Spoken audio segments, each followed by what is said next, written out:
Alright then guys, so it's time to install a floor. We're not going to do this any different to anyone else's videos, so not saying this is the right way, wrong way, but it's pretty much going to be the same. So, we've cleaned the floor up as best we can. I'm not too anal about getting it like spot on like some people. Some people like to go right into detail and get these cleaned and repainted. We've literally swept all the dirt out, got it clean, and then once it's dry we're going to use some rust treatment on all the rusty areas that you can see. We'll just use some of this, I think it's crust, so we use some of that on that. We'll let that dry and then that'll do for me. You know, you're not going to see this floor, so as long as there's not any major issues, what's the point of painting it and like making sure everything's pristine?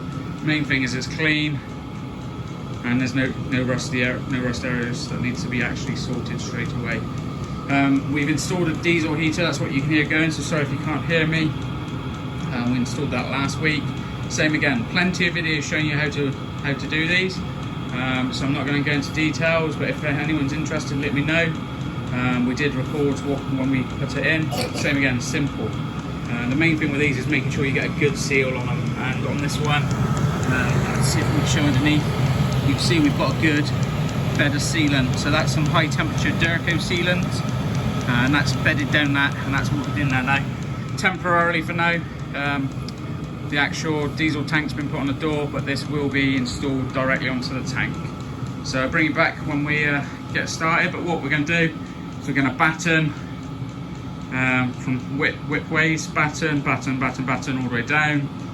And then I've got some 12mm structural plywood that will go on top, and that's going to be done in 3 sections. So you'll have one at the back, middle and front. Right guys, just want to show you this. We got the floor down yesterday. This is the following morning now. -5 degrees out here, so it's nice and cold.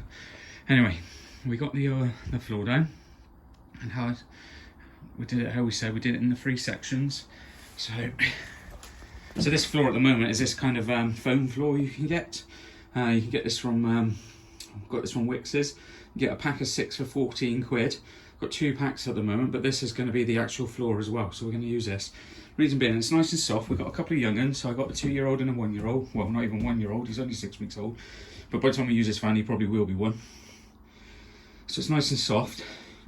It's obviously easy to change out if it breaks, so we'll get a spare pack. But so for 14 quid, you can do this. This is a medium wheelbase fan, and I reckon 3 packs will do this. So what we're talking, under 45 quid for the floor. Lovely jubbly, that'll do me. So for now, we've just put it in so we can walk on the floor, so we don't get all the nice plywood done. So I'll show you what we've done. So you can see we've got one section comes from the front to there, middle section that goes up to the wheel arch, and then the back section. You know where the diesel heater is, we've obviously kept that out, so we haven't cut into that. That will probably get boxed in, so we've still got access to it. We'll box in the wheel arches, and yeah, so we just used the old floor as a bit of a template as well. It took a little bit of time. Unfortunately, we didn't have a bit of floor for the front, so this took the longest time to kind of work out these cutouts. But we've brought the floor right up to the seat bases, but hopefully left enough room in there as well if we ever need to get those bolts out. But worst case, if we have to, we just use an oscillating tool to cut them out a little bit more. So not a bad job. It did take a little bit of time. So one thing I don't hear people say on these jobs is how long it takes. Now, yes, it's cold outside, and you know you're probably working slower, but it took all day really to get to this point. Now, last night I got on old Facebook Marketplace looking for insulation, and I managed to find some. However, it is 50mm. I've only allowed for 25mm. So, plan today is pull all this floor out.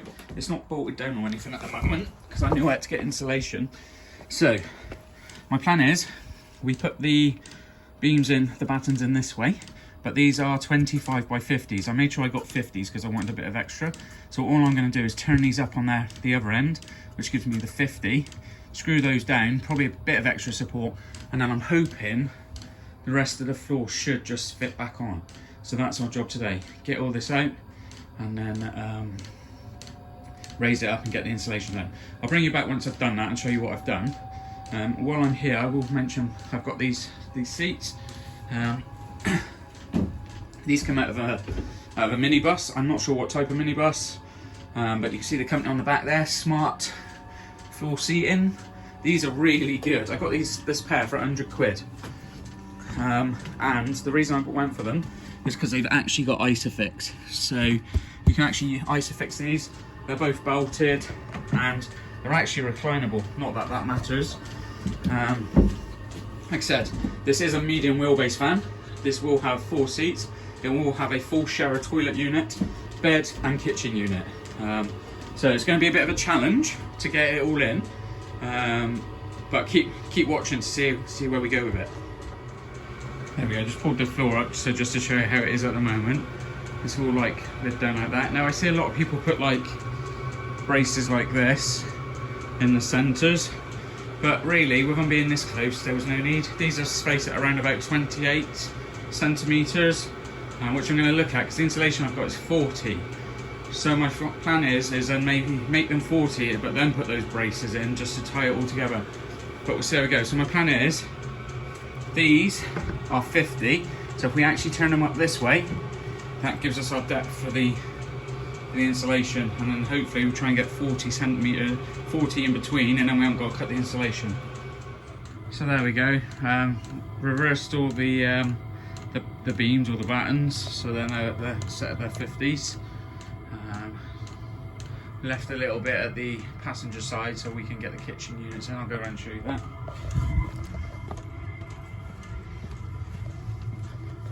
So yeah, we've left a bit of extra length here, and then that allows you your step, and then hopefully that's enough. I've not really worked out, I've just kind of worked out where we've done it.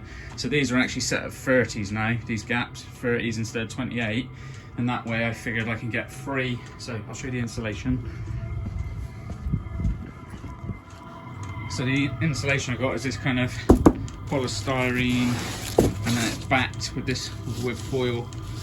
This was on Marketplace for £3 a board, so I got 30 boards because I do the ceiling as well. I'm just not sure if I'll put this side against the ceiling or the other side, or just get some more foil and then foil it up again. But we'll come to that. But for the price, you know, it's absolutely banging. Now people might say, oh, you like your fire